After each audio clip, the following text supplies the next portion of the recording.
on career counseling, it is extremely important to understand why you should take your career choice seriously. In this video, we will help you understand the importance of making the right career choice for yourself. So, why is your career choice so important? It is important because it determines a lot of things in your life, including number 1, quality of life. Your career choice plays a huge role in deciding where you live, how flexible your life is, and the kinds of things you are able to do in your free time. Number 2, identity. Ask any elder person about their career and they will tell you about it as a part of their identity. They'll say something like, I am a journalist, instead of, I report news. Notice how everybody asks you, what do you want to be when you grow up? And not, what do you want to do when you grow up? This shows that your career choice shapes your identity. Number 3, impact. Every human life touches thousands of other lives in so many different ways. If you select any 60-year-old person who is about to retire, take a time machine, find him as an infant, throw that infant into trash, and then come back to the present day, you'll find that a countless number of things around you have changed. So whatever career you choose, the world will be affected by it. Anything that determines your quality of life, your identity, and the impact that you make should be taken very seriously. And that includes your career choice also. So we hope that this short video could help you understand the importance of making the right career choice. Having done that, we will now move forward to start our career counseling course. We are pretty excited and we hope you are too. So, let's begin. See you.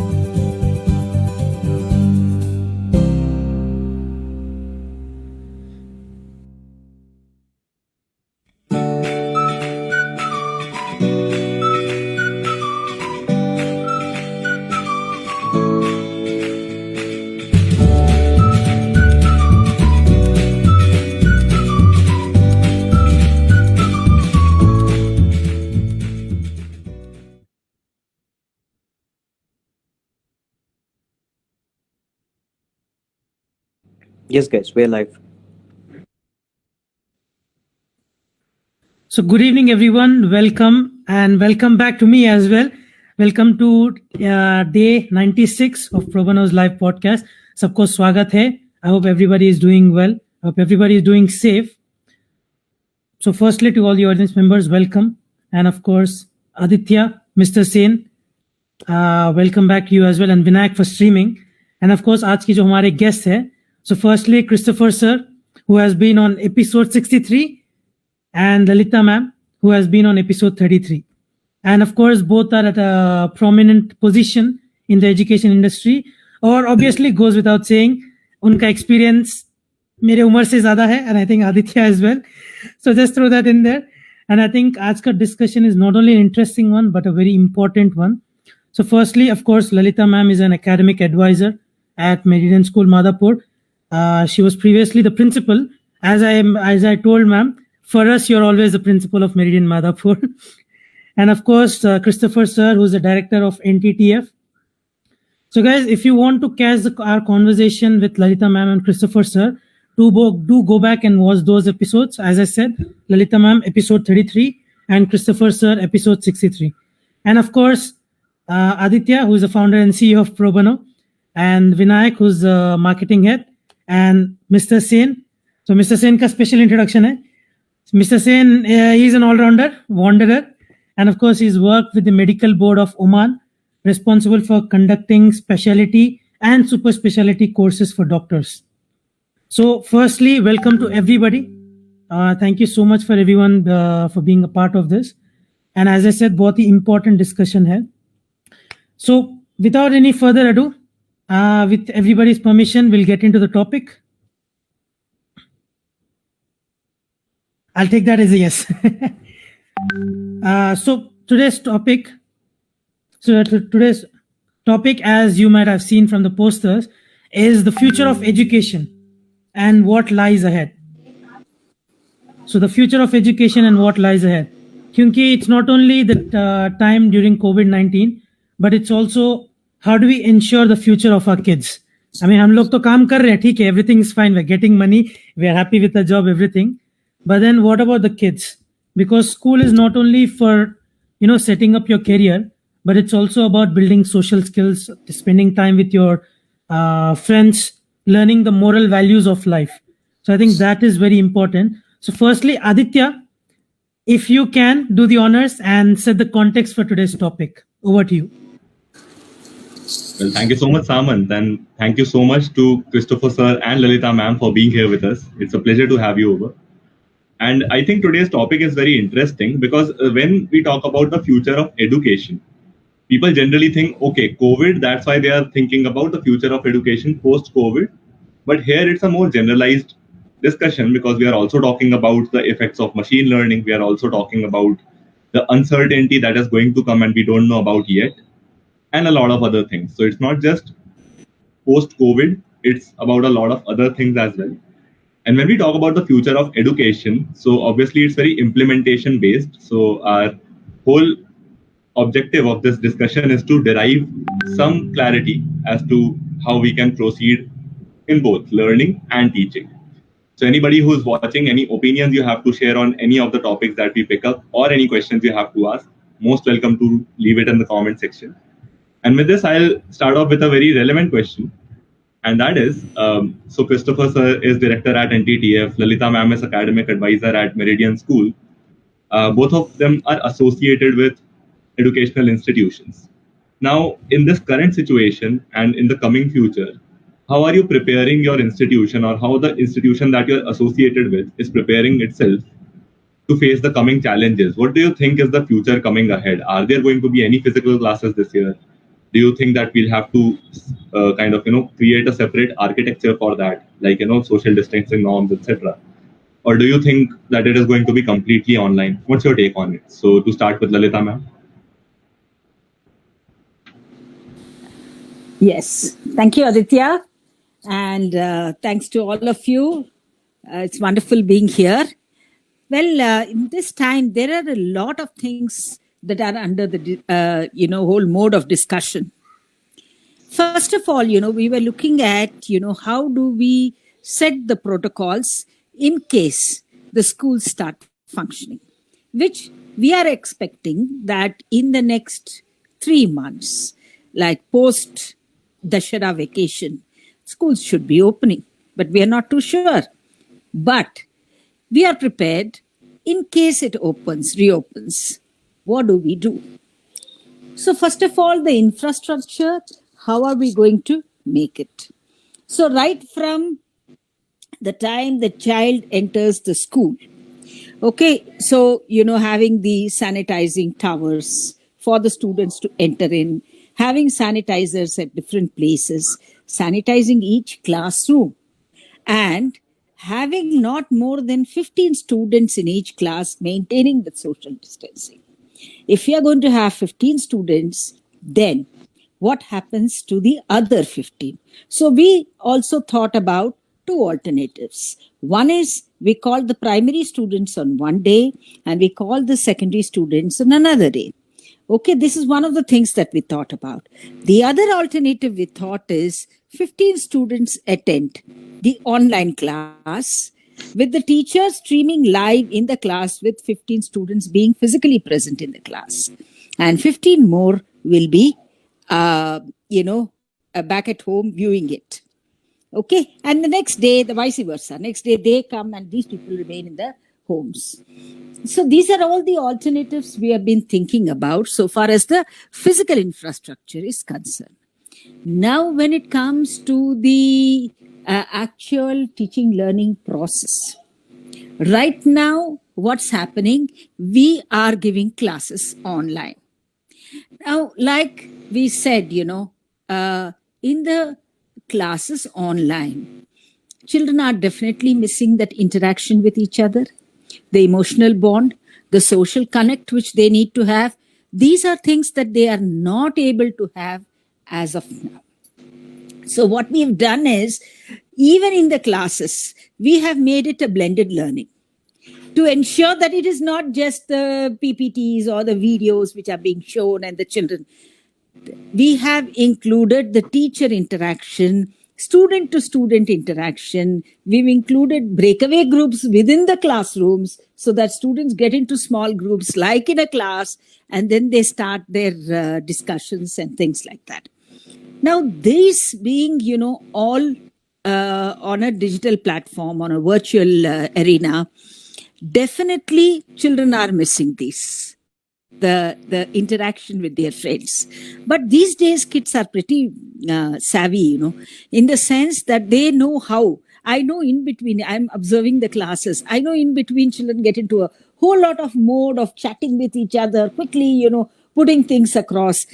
Teachers come back, they say, no, you're not supposed to be doing that. She mutes everybody. So I always tell them, please give them the 15 minutes of interaction with each other. Let them talk, let them chill, let them, enjoy their, interaction with their friends. But it is definitely a difficult times, not only for the teachers who are doing a fantastic job of, managing their homes, managing the classes, preparing for their classes, preparing for something that's very new to them, and at the same time, taking care of their household work, which also they are probably not so used to like they were in the past, because we all had help back at home at that time. So these are all the perils. Now, students definitely, they are more resilient than anybody else, but they miss their friends, they miss that social interaction. They miss more than anything else the physical activity which they require more at this age. And then, of course, for the parents, it's definitely a tough call. There are parents who tell me, ma'am, I don't know how your teachers manage my child for 7 hours in the school. I am unable to do so back at home. So, these are all the difficulties each stakeholder, each person associated with the schools are facing. But at the same time, it's a new challenge. And I think we've taken it on pretty well. But definitely not the same as what, when a normal class would look like. But people and all of us are adjusting to the new normal that we are trying to grapple with. Yeah. Aditya, मैं एक छोटा चीज बता सकता हूँ इसमें. I just want to highlight क्योंकि Lalita ma'am said like give them 10 to 15 minutes to just talk amongst themselves, go crazy. Yes. But I think the best relations between students happens when the teacher is writing something on the board and you're just doing your own thing at the back. Yes. And I think that is necessary. Like Aditya and I, even we take classes with a lot of students. We tell them like you can talk afterwards, but then even we know that is important. Like you talking behind our back and just messing around and trying to distract everyone. It's part of the learning experience and it's necessary. It's a thrill. Yeah, exactly. I wonder what would the digital world do to what we used to do when we were in class 3 and 4, and we called it the chalk fight. I'm not quite sure how that works in a digital world. But I have to applaud our courage that we are talking about a chalk fight in front of two eminent academicians. I did it. And I'm sure everybody has done it. We all did it. Yeah, we all did it. But Christopher sir, how are the NTTF administration managing, thinking about the short-term future? How are we preparing for it? Yeah. The good news for us is that all the students we have are about 16 years plus. That's one good thing. But on the hindsight, it is very difficult to keep them attentive towards you. That's a big challenge, And the other good thing is that all our students have the laptops and tabs. So digitally, we are kind of enabled. So that's the good news. So what we are intending to do is, like Lalita ma'am said, we are also looking at the similar kind of thing. That is, like in NTTF, we have 60% to 70% of our curriculum is all practice-oriented, practical. You work with your hands, and that's about 30-40% is all theory. So the classrooms, like you said, we are planning to look at only 20 students or 15 students at a time. And likewise in the labs. So this is the first thing that we have already taken this one decision. And we have already marked all our campuses, sanitized, and then kept all the washing, sanitizing stations. In fact, our own students designed and made a what do you call that? Sensor-based, non non-touch sanitizing system. So already that is there in place, so you don't have to touch anything. And all the doors are being fixed with the system where you push the door and close the door by feet. And then all the classrooms, the chairs are distanced or it is marked, and then the stickers are put so they are kept away. So this is how we are preparing our campus. Coming to the delivery, that's the most challenging part we have. Like we said, we are a practical oriented delivery system is what we have. So we have made our syllabus, we are working our syllabus and breaking into 4 formats of delivery. One is online, workshop and lab, and the other one is hybrid. We call it as one hybrid. The third one is purely online, and fourth one is self-learning. And the process is going to work like this. The online workshop and lab will be like, we will have all the instructions we give for the workshop and the lab. For example, you want to explain a machinery or you want to explain an oscilloscope. That will be done through the online.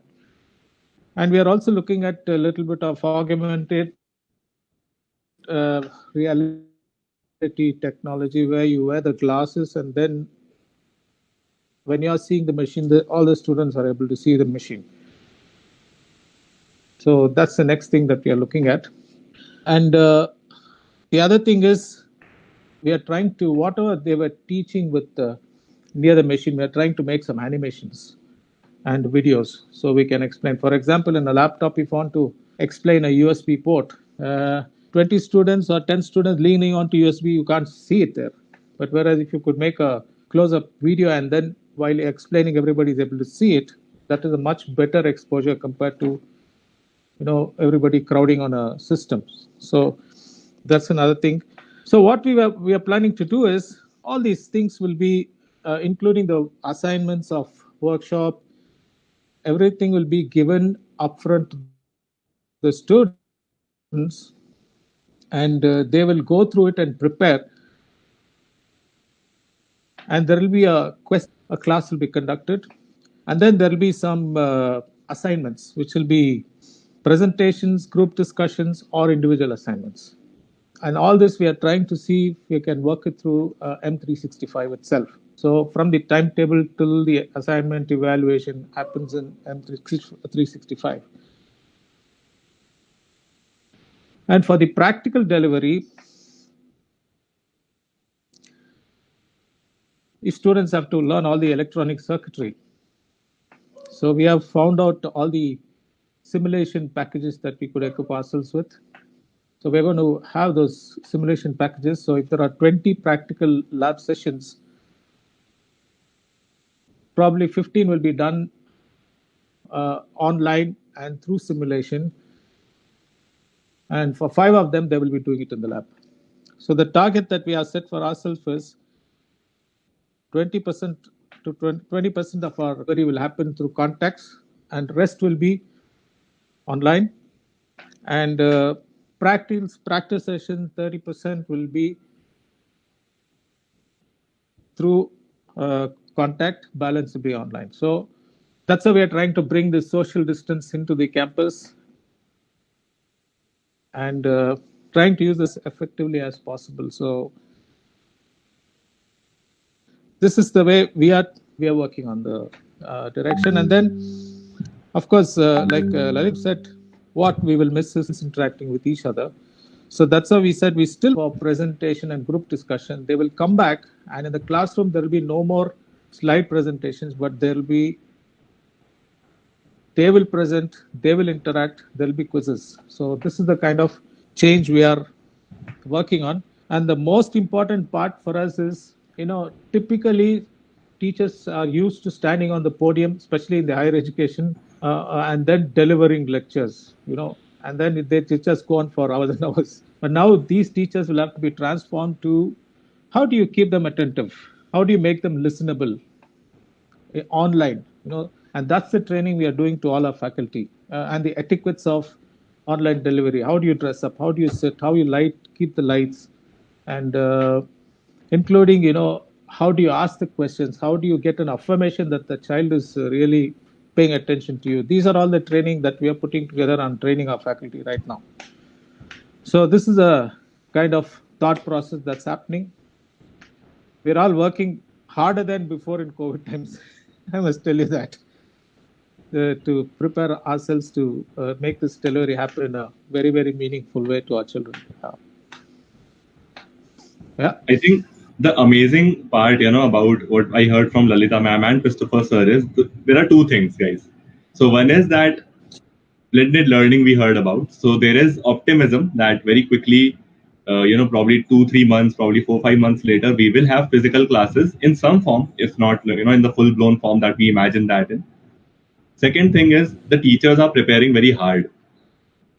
So again, this is, I think, the third time we are mentioning about it. But yeah, I do keep seeing every now and then there will be a video online, online class masti or something like that, where students will be kind of, playing around with the online technologies. So if anyone is watching this, guys, please spread awareness regarding this. The teachers probably are not tech wizards, but they are really good teachers. They are prepared for this. They have probably asked their sons and daughters to help them out in teaching. So, try and be very respectful. And obviously the teachers are working very hard. So the future of education is in really good hands. And one more follow-up question, especially, Christopher sir, because you are associated with an institution that teaches something like a tool and die making, that teaches electronics, IT, etc. Most of these things, in fact, all of these things are very hands-on. And yes, with the possibility of physical classes being reduced or kind of compromised to some extent, and obviously online learning is here to stay, simulations introduces a greater possibility of understanding of the theoretical concepts. But are we compromising on the practical aspect, you think, because of this corona situation? And is it happening in the future also, or is it a short-lived thing for like 6 to 12 months? What do you think? I feel that it is going to live. It's going to be there for a long time, and short-lived. Maybe there will be more online session, but as we go on, it may become lesser. But the good news is, I will tell you this way: when you have delivered quite a lot of explanation in online, for example, right? Let's say, I don't know if anybody is a mechanical engineer, so you want to teach about a lathe. So you want to show the lathe online and you explain everything, how to set the machine, how it rotates, how the speed changes, all that can be explained. And when they come to the shop floor, and since the crowd is going to be smaller, you can pay more attention. So there'll be more focus, more effective practical learning. So it compensates that way, right?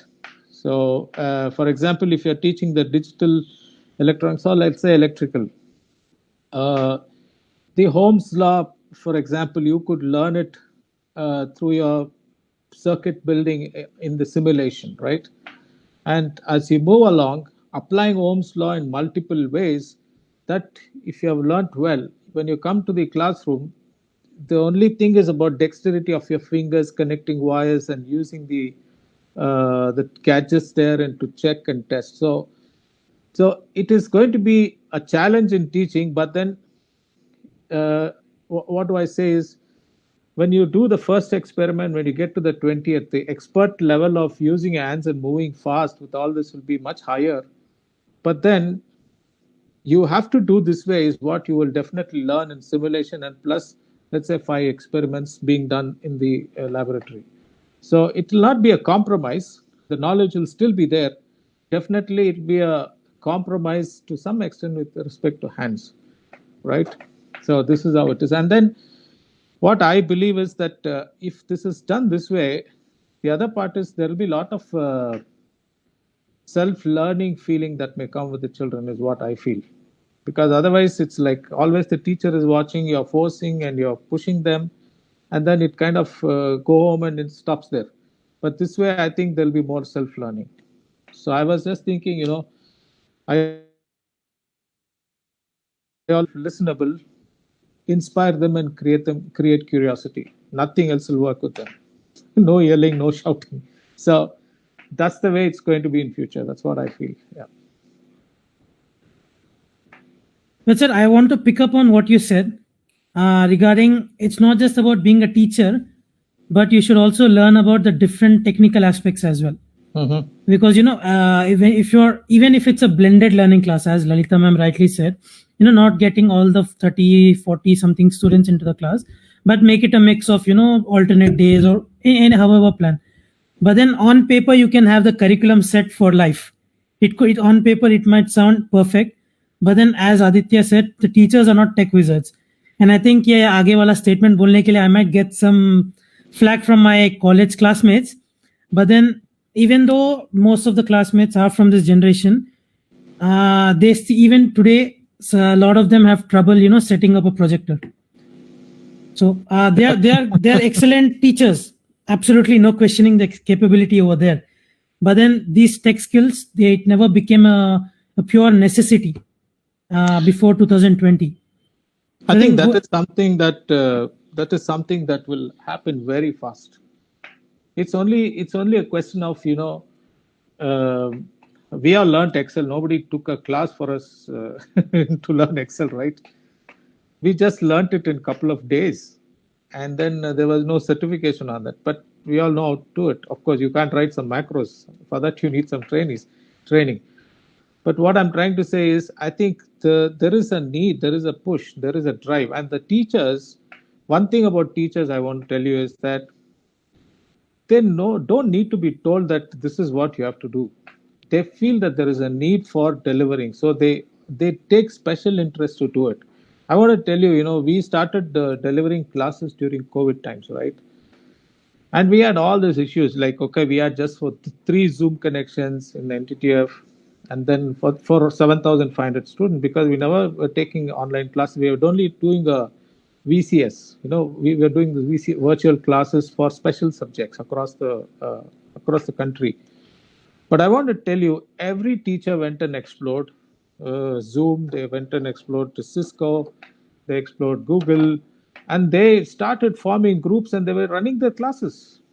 When I checked what you guys are doing, then I was surprised to see that some people who did not have the laptops, they were using the mobile phones. They were so creative.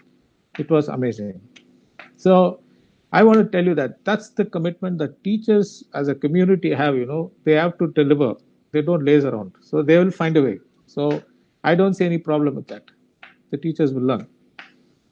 Yes, sir. Of course, as you said, there are a lot of things that with the right motivation, absolutely every teacher can learn. But of course, there are a few skills like, being a teacher, they're absolutely great at. There's no questioning that.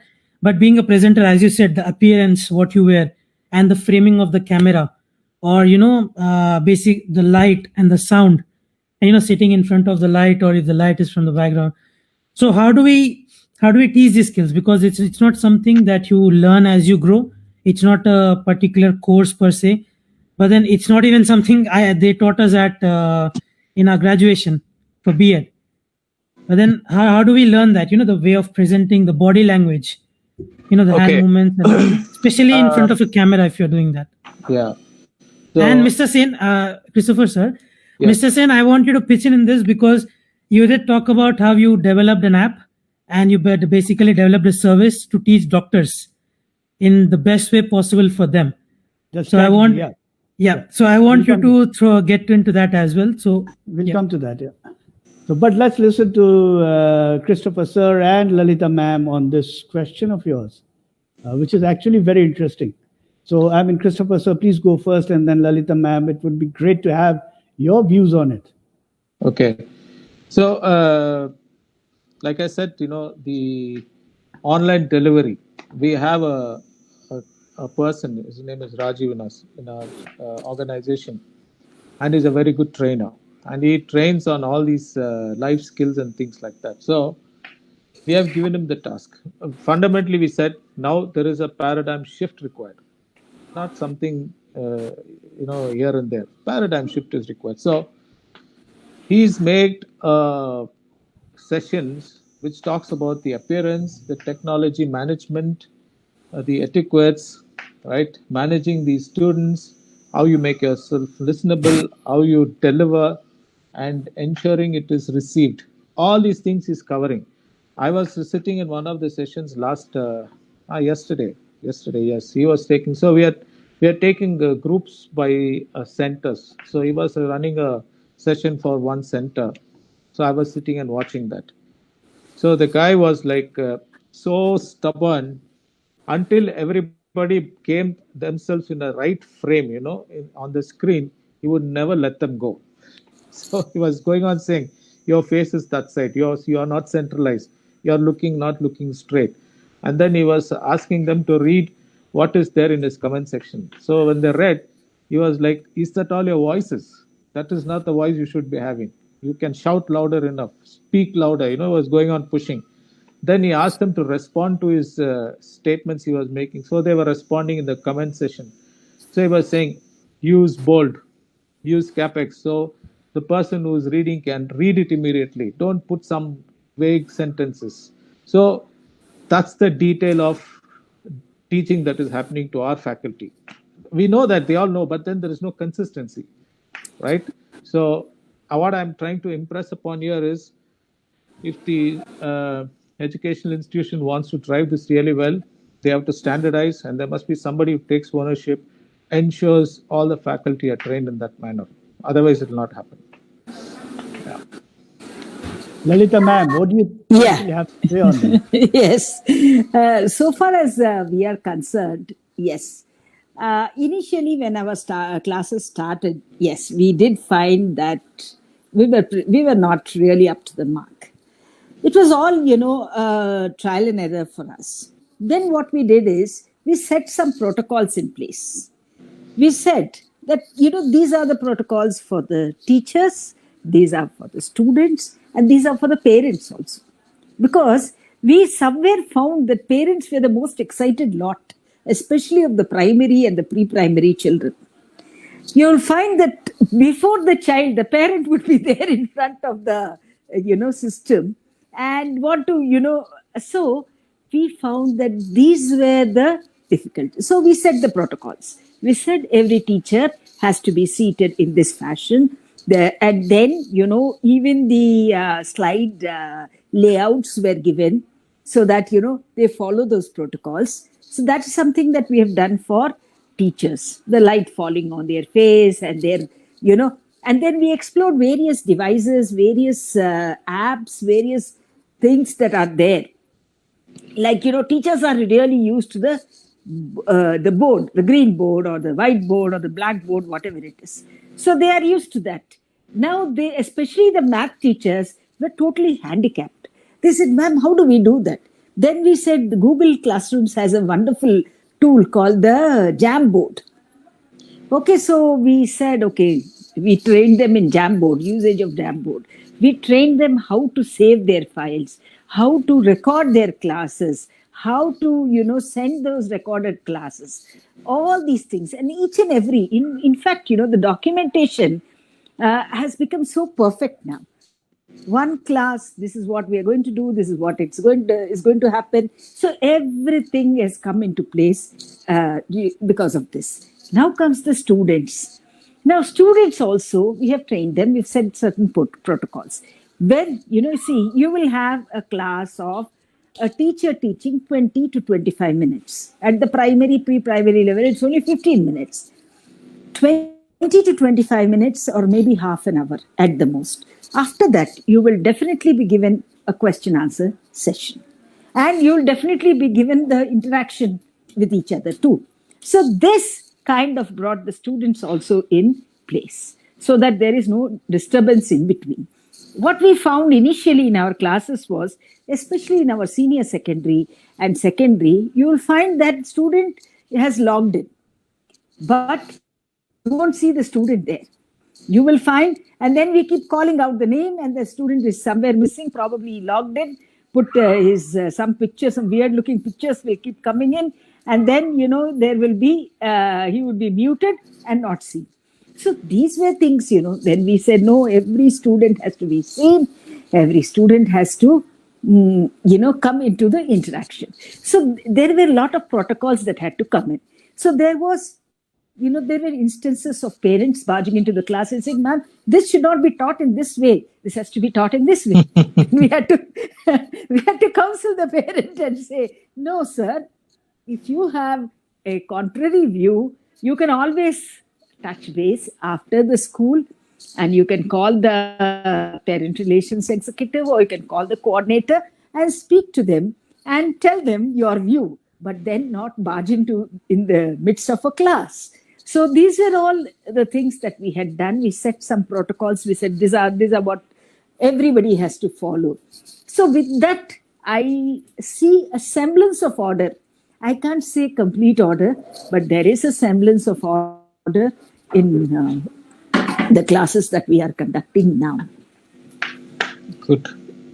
Yeah, I think that's very important, because one of the major things that we as human beings do, we learn by role modeling. Yeah. So we see the teacher doing something and we copy it. We see our parents doing something and we copy it. We see the demonstrator demonstrating how to run a lathe and we copy it. That's how we learn. And that is something that is very important.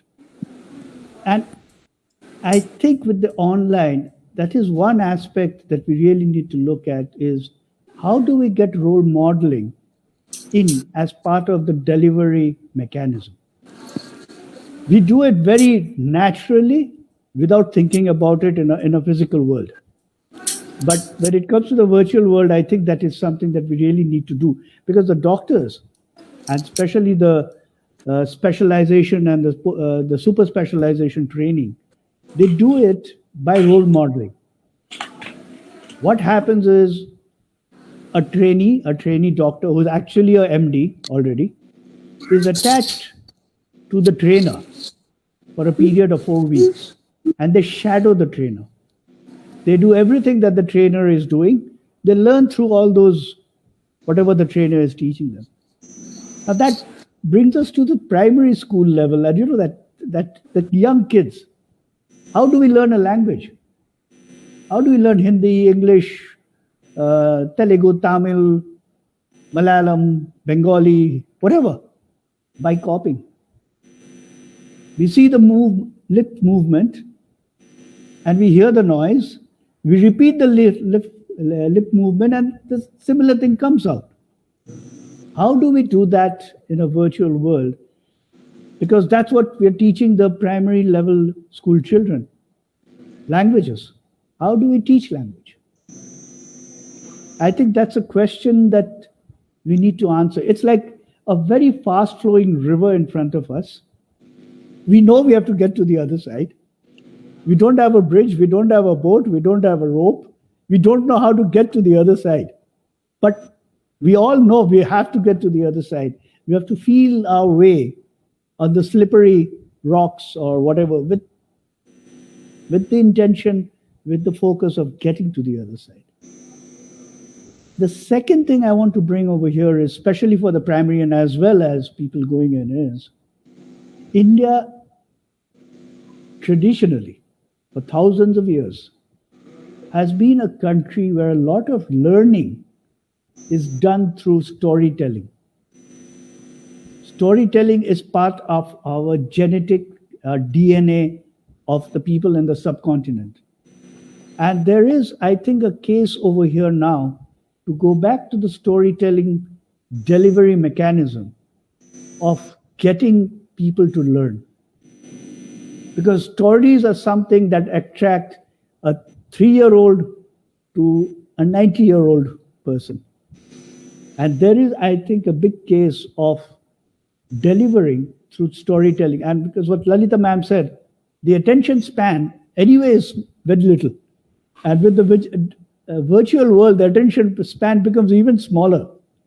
And we don't know. The guy gets online, he opens another window and is watching a movie perhaps. And we have no way of knowing that.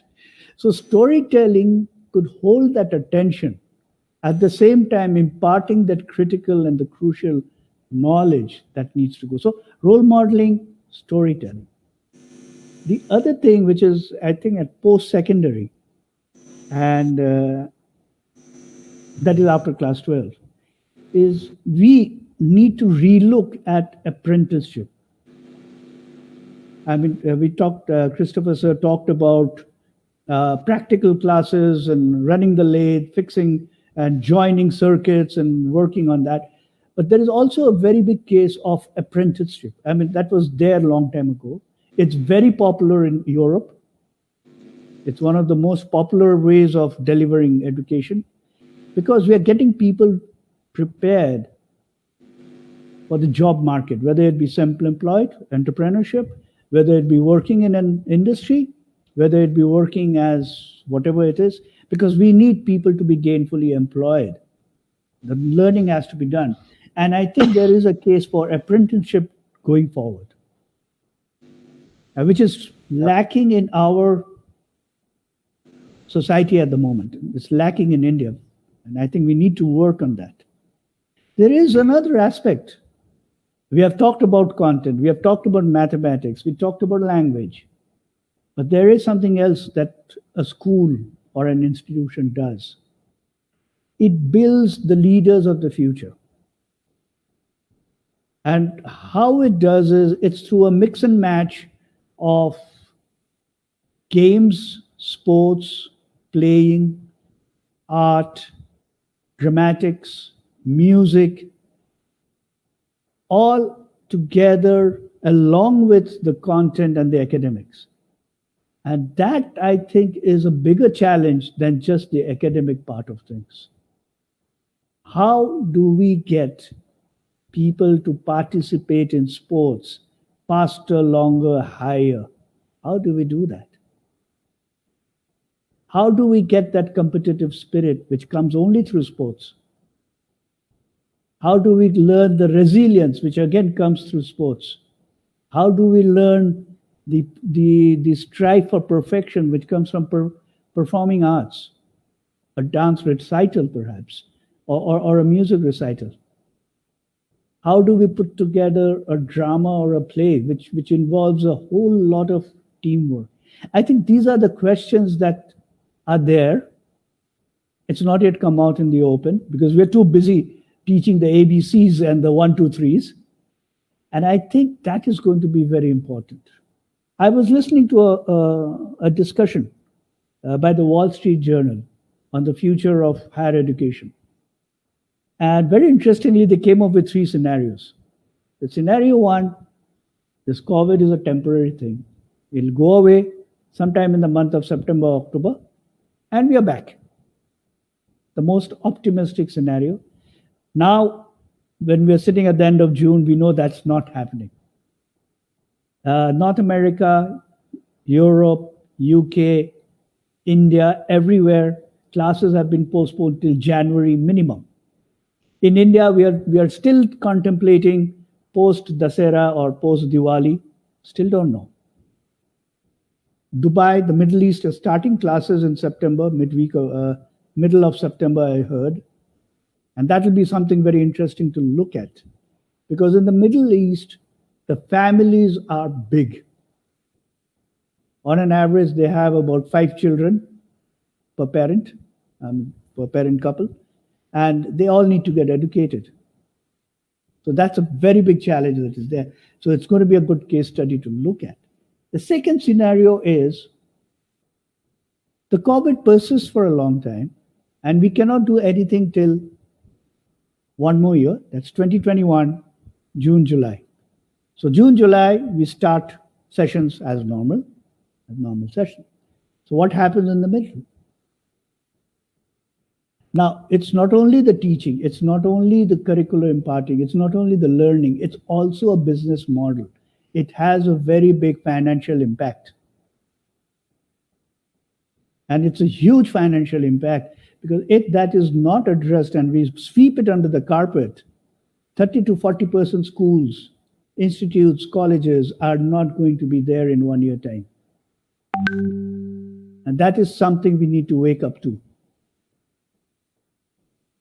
The third is the most alarming scenario they painted, which is COVID follows a sine and a cost curve, goes up and down, up and down, up and down, but stays. And that is alarming. And we really are not prepared for that. Because human beings, as we all know, we are born optimists, we live very optimistically, and when we die, we're going to die as an optimist. We do not want to contemplate the worst scenario. So these are the few things that are going forward. And who has the answers? And I was reading another piece of article, and it talked about ancient Greece. And in ancient Greece, you had the sun god Apollo. And there is a temple to Apollo in a place called Delphi. I've been there. Delphi is a 90-minute drive. It's a hill town. It used to be a hill town. And there you have the oracles, which are the high priestess, the ladies, who can predict the future. And how they did it was they listen to your question, they'll go inside into their secret chamber, and they'll sit on a throne, and there'll be smoke all over, and they'll come out, and they'll say something, and behold, the future is revealed to you. Now, I don't think that oracle is there anymore, nor is that smoke, which people might say is marijuana or something of that sort, but it's as good as, predicting the future based on some sort of, intoxication or something. We don't know. We know so little about the COVID virus that it's alarming. It's really alarming. One day you hear this, the next day you hear something different, the third day you say something totally different, then you're back to square one. And so we have a situation here. I applaud what Lalita ma'am and her team is doing. I salute what Christopher sir and his team is doing. And I salute all the people who are trying to solve the problem. But this problem, I think, and from my experience working at the medical board, and I ran something over there. What I did was I ran a couple of workshops where I got in the people who are learning, that means the trainees, the students. And I asked them, how do you want to learn? We spent 2-3 days on exploring that possibility of how they want to learn.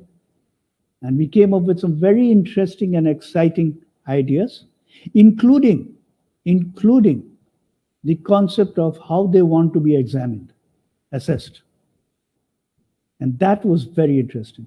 Because at the end of the day, we are not teaching for you, me, or the parent.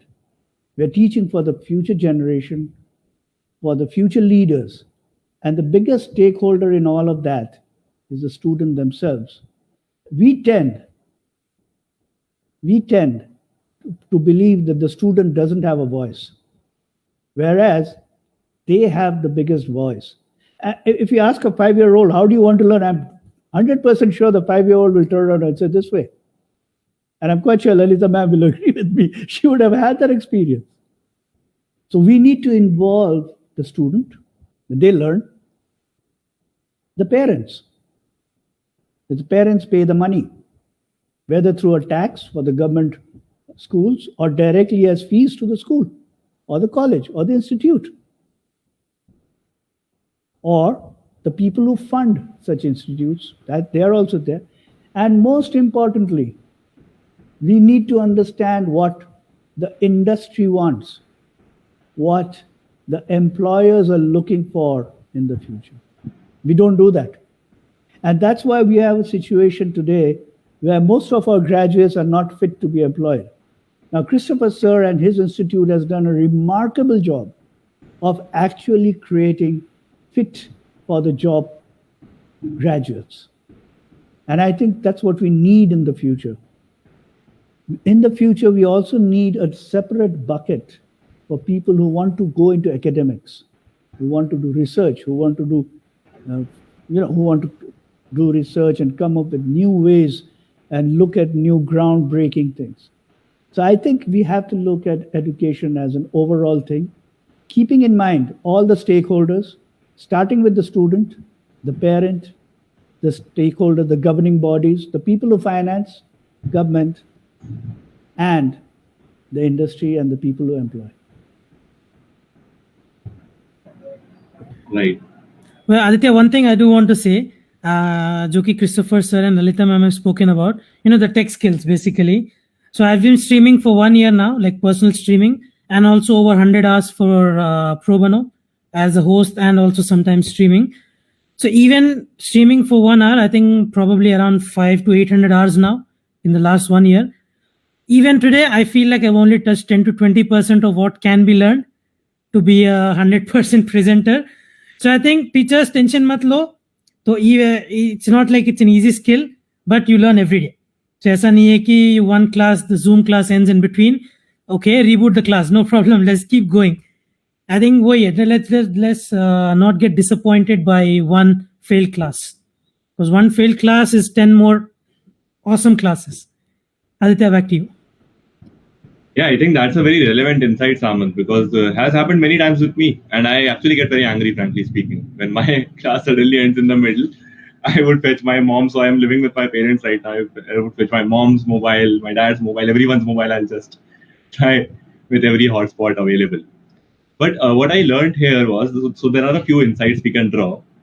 With the parent involvement, it is going to be high, as Lalita ma'am said, but it is very necessary to drive their feedback through a very right forum. And parents, if you're listening to this, do make sure that, obviously you don't interrupt the class while it's going on, that, hey, you should teach like this. Obviously, you might be right. It's not like, we cannot, as teachers.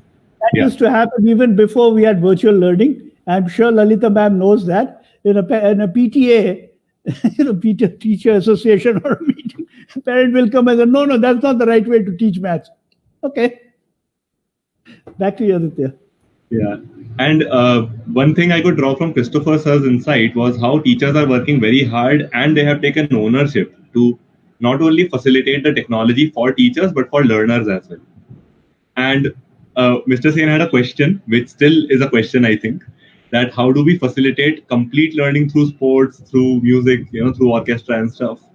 Will be difficult to figure out, but I'm pretty sure that, as time makes things more certain, we'll surely be there. So having talked about teacher involvement, parent involvement. Aditya? Sure. बस एक चीज मैं जल्दी से add करना चाहता हूँ, maybe I forgot, to what Mr. Sen said, how you incorporate sports and other events into building that competitive nature, basically to make you a better person. I won't say a better professional for your career, but a good person. So I guess this goes back to, I think, the podcast with Lalita ma'am, is that कोई अलग से curriculum बनाने की जरूरत नहीं है. The kids want to explore, and we went and asked ma'am, we want to participate in this football tournament. Please let us. Okay, we want to do this in our school. Please allow us. Obviously it will be under your supervision, but we want to do this, we want to do that. And that's all, like every parent and every teacher, that's what they're trying to do. You're not trying to mold the student into what you think is a perfect human. You're just getting them ready for what's out there. So first, give them the opportunity and the freedom to explore by themselves. But they don't know what opportunities are there. You're there to give the opportunity, not to, shape ki acha yehi karo. Acha B.Ed karna hai, aise hi teaching karna. No, you're trying to give the opportunity and the freedom ki जी लो अपनी जिंदगी, सिमरन का dialogue सुन. अच्छा, back to you. Right. So now, obviously we have talked about. Can I add one? Can I add something here? Sure, sir. I just want to share my experience of my lifetime in NTTF. Okay. I think you all know, but maybe Lalita madam doesn't know. I am also a student of NTTF. I studied in NTTF. So I graduated in 1986. So what made me get that leadership skills is certainly what Mr. Sen was saying. I was in games, I was into music, art, and then we also used to have this concept of Leo Club, that's the Lion Club Junior, and we used to go to the orphanages and remand homes and old age homes, and the humanity combined with you're taking lead in organizing these things. Can you believe when I was 17 years old, I had to go and invite Commissioner of Police, Bangalore, to be a chief guest. I was actually shivering in my pants to go and meet him, but then I was pushed to do that. So when I went on my job, I had absolutely no problem in getting along with everybody. And the first day, I was able to face the crowd. So I think that's a very important piece that children will have to be exposed to. And in NTTF, we have a definitive sports, though children are like anywhere between 16 and 19 years old. Every week we have sports, and we painstakingly conduct every year annual meet on sports and arts. All the 16 centers all over the country get together, and we have the finale. So it's very difficult, but then we make sure it happens, and it brings out something different in them. Yeah, absolutely, I agree with you. Yeah. I genuinely hope that that sports meet happens this year also, or hopefully early next year if not. We had to cancel last year, but then hope it happens this year. Yeah, we are eagerly waiting. Yes. See, like when I was in class 8 and 9, we went out and built roads in a village. Wow.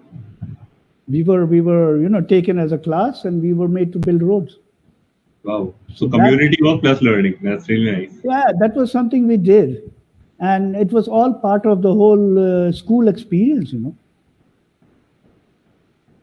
So two things I can derive from this. So we talked about skills to be employable in the future, and we talked about apprenticeships. Now this brings me to my next question. The robots are coming, as they say, and before COVID-19 coming as a pandemic, we were already contemplating so much about machine learning and the machine revolution. Since like 2012, there have been researchers coming out, okay, 50% of human jobs are going to be replaced, 60%, somebody says telecalling has already been replaced. And actually, I can hear some irritating robot talking to me and selling me a loan. So I much more like a human selling it to me. But then again, anyway, I'm not taking too many loans.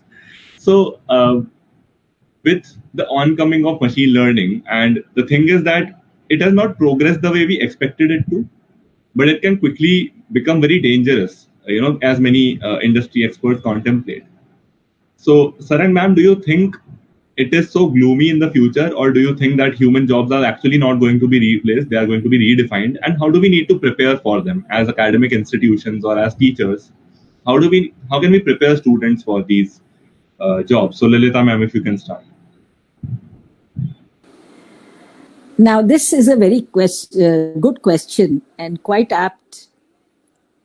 Now, if you look at, what kind of jobs are there for the future, honestly speaking, we only think about it. We only foresee something. Okay, we foresee artificial intelligence. We foresee virtual learning. We foresee, the shift towards different other areas. Okay. But we are not very sure. Like, if you look back during my period, my age, when I was young, yes, there were just about 4 or 5 careers everybody would vie for.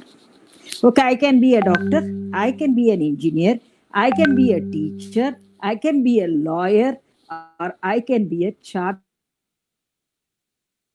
things, right? So the choice was quite, easy, right? And then, now if you look at it, there are, a million of these careers available.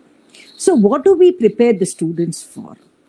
I always, say that we need to prepare the children first to be good human beings, to have their wonderful character building, to be good leaders, okay? And above all, to get the right skills that are essential. Because today we know that careers, they start with something, they end up with going in different fields. So it is not that it is fixed to this area and they are going to remain there throughout their life. My husband, he started his career as a probation officer in a bank, and then he went on and on till he retired in the same bank. Okay, today that's not the scenario. People change jobs every other, year or two. They move to some different areas, different at the to the extent that it's completely different field also sometimes. But they are doing very well. So I think we need to build in students the skills that are essential. Once they have the skills and they have a right attitude and they have the knowledge of choosing what they want, there is no looking back. Children will be able to do extremely well. Okay, so whatever could be, it could be environmental studies, it could be actuarial sciences, could be anything, that students may go for, but it is dependent again on what is the in thing and how can they move towards that, whatever field they may be in. Okay, so I think that's essential for schools to do, at least for now. Right, ma'am. Thank you so much for your views.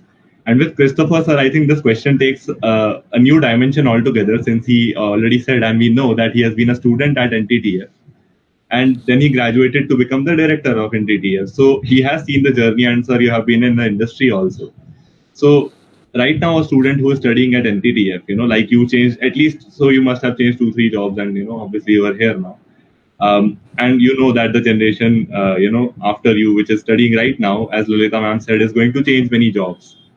Now, and these are not jobs that we know about. It might be something completely different than what is right there, right here right now. So how do you plan on preparing the students of right now who are studying with you at NTT? This is absolutely relevant. I think the biggest thing I see is with all this AI and everything, the technology that is coming and disrupting. I think it's, if you look at Bloom's taxonomy, it is not just you kind of remember and then you reproduce. That's going to be eliminated. That's for sure. So what's going to happen is it's going to be more of apply, analyze, evaluate, and create. So if you take any career, as long as you are in the top 3 or 4 areas, is where you're going to excel. So if you look at a factory environment, right? Yes, robots are going to come, but then still somebody has to program the robots, and somebody has to analyze the robots. So data may be there available. There is no notebook and a girl carrying and then putting it in Excel and drawing a histogram and trying to figure out. But then that data is going to be available. So, but still that data has to be analyzed by somebody. So once the data is analyzed, you get to the root of it and then find a solution to the problem. And then you create and design a problem. So still human intervention is there. So the thing is, we need to teach our children, push them to learn. Then how you apply, how do you move along with that? And why I was smiling is that I was just thinking of my kids. So me and my wife both are, my wife works for IBM and I was all along work in corporate world, and then we were going. And my daughter was like in her +2 finishing, and then as usual we bought such a pile of books and preparing for CET and all that. One fine morning she got up, she pushed all the books aside and said, this is not what I want to do. And she's a very creative person. So she said, I want a job which is not the same every day. Okay, that was the definition of a career. And she simply said, I don't want to do, like I was that time managing director of Brudera. So the CEO of Brudera was telling my daughter when we were inaugurating, when your dad retires, you can take over the job. Okay, that's how he was inspiring her. But she said, I don't want to do the job that you guys are doing. So she took interior product design in a French school, and then she's doing very well. She's very happy. She's very passionate. The house is colorful. And my son, if you look at him, he was always with music. So same thing. He went through +2 and school was pushing for science, math, all that. When he finished his +2, he said, I want to do sound engineering because I want to be with music. So, but the point I'm trying to make is, because they had the skill of music, because she had the creativity of that art, they could connect with their passion. If that is not nurtured in children, that's where things will die and they will become a routine person. So I think what we should do in children is that nurture. And then I want to tell you about NTTF.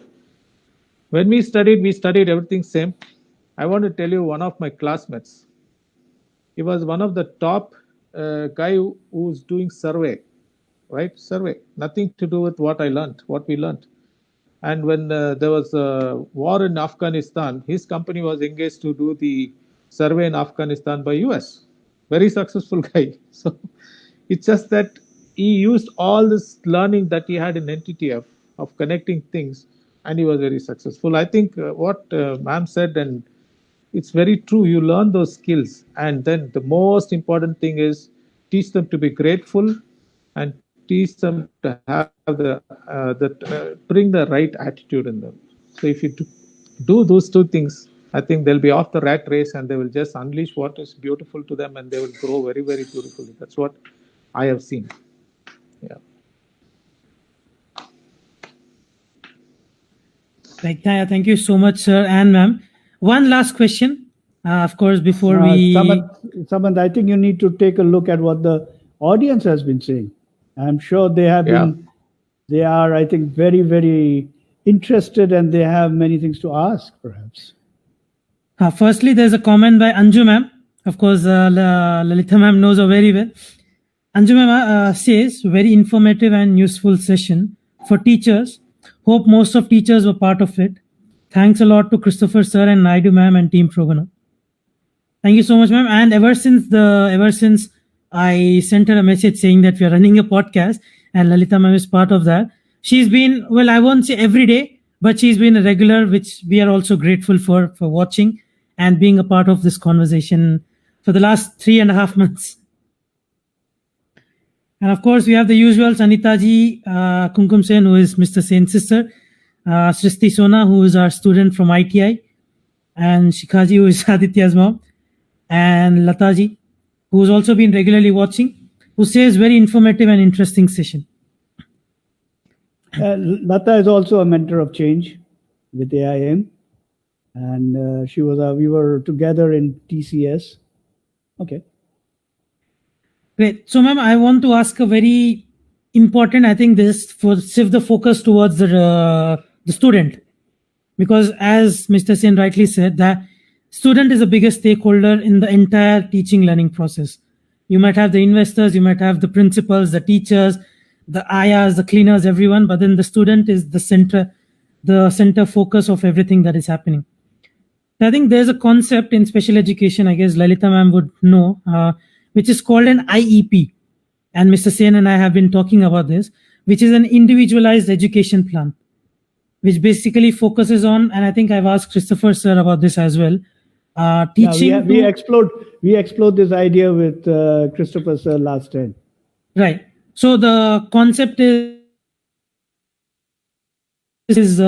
capabilities and is level in every area, like based on hundreds of years of research, and figuring out what exactly works for the student between. So an IEP does that. It's no set curriculum. It's not one size fits all. It's like Samant XXL, Aditya large, or something like that. So each and everyone has a custom tailored, teaching methods and teaching curriculum. So the problem comes is, firstly, we have the problem of growing population and the high student-teacher ratio. And the second problem is the stakeholders, the higher-ups, administrators, putting, pressurizing the teachers and everyone under them to give importance to marks, because that's how they quantify the growth of the school. 100% of the students passed the exams, or or so many of the students got employment, placement from the college and so on. And the third one is the pressure of syllabus. Like usually the stereotypical joke goes, maths ka class hai, very first day of the school, teacher aake hi nahi bolta hai, bas bolta hai, we are running behind on syllabus, let's go. Since we are changing the way we look at education right now, Christopher Sen and Lalita ma'am, and I guess Aditya and Mr. Sen, if you want to add in as well, based on your experience with students, what is the scope of IEP, an individualized education plan, and should we put more emphasis, because education has already slowed down? So do you think we need to use the speed to our own advantage and take things slowly? Why not? Class 12th 1 year में क्यों खत्म करना है? Let's take 2 years, let's build those skills, 18 years तक ही क्यों बाहर फेंकना है बच्चों को? Let's take more time. What's your take on that? Firstly, Lalita ma'am. See, so far as the IEP is concerned, most schools, they practice it for the students who have some special needs. It could be a gifted child, or it could be a child with some learning challenges. Okay, but that apart, what you said is very true, Samant. Every student, when we are dealing with, when we have about 30 students in a class, that means you have 30 mindsets, 30 ideologies, 30 styles of learning, and each student's, the aspiration of each student is also quite different. Okay, so when you have so many different aspirations of kids, how do you then bring a balance in this? So I can definitely say that it depends on the individual schools wanting to do something for the students, right? So that is where we were. Ma'am, your mic has been muted. I think. Yeah. There was a call, suddenly. So it depends on, how you have in school. That's why the schools have so many different types of programs, and you involve students. Okay, this one has strength in, team building. So let us give him this. He's very good with kinesthetics. So let's make him, part of the school orchestra. So you will find that different people have different abilities, and that is where you are able to bring about, a program which is catering to their needs. But when you look on a general level, all schools are within a system, and if we are looking at, okay, it's okay to do grade 12 for 2 years. Okay, but the systemic change then needs to happen. Because within the system, when you're there, these things become difficult for the schools to give on a general level to everybody. But there are schools like ours which are inclusive schools. We take in students who have learning challenges, who have different abilities and so on. And we do make the individualized education programs. We have fantastic counselors and special educators who work specially on these. But for all the 30, we are not able to make an IEP. Okay, for that, we definitely need to work on bringing a systemic change to say it's all right. A student can enroll now and complete after a year or 2 or 3. And that is more probably now available at the higher education level. But at the school level, it is still not got so popular. And then, I know that we had to struggle a lot because of being an inclusive school and catering to autistic students. It took us a long time to fight a long battle with the government and with the education board to give concessions to students. That definitely took almost, I think it took us about 6 years to come to a certain level. I remember we represented to Mr. Kapil Sibal, who was the HRD minister at that time. Then the Mr. Vinit Joshi, who was the CBSE chairman at that time. So there are a lot of representations that went.